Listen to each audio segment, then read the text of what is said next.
Itsekäs ja itsenäinen Suomi pärjää Euroopassa ja maailmalla. Yrittäjyyden esteet poistettava. Työllistämiskustannuksiin roima alennus ja byrokratia minimiin.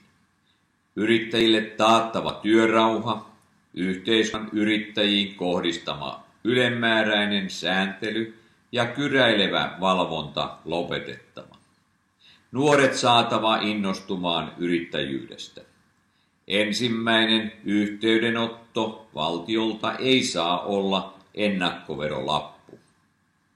Perheyrityksissä on Suomen tulevaisuus.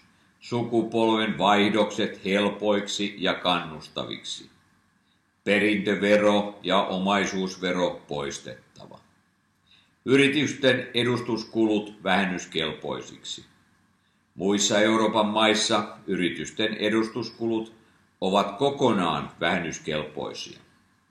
Edustuskulujen vähennysoikeus piristää kotimaan matkailua ja tuo asiakkaita suomalaisiin ravintoloihin, eli takaa työtä suomalaisille.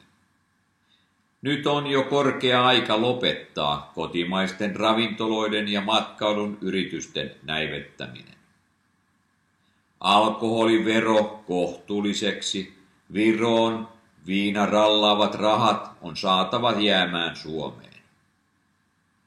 Yrittäjien oikeusturva taattava lisäämällä taloustietämystä oikeuslaitokseen. Ylipitkien oikeudenkäyntien kesto sekä Suomessa että EU:ssa on epäkohta, joka ei palvele kenenkään etua.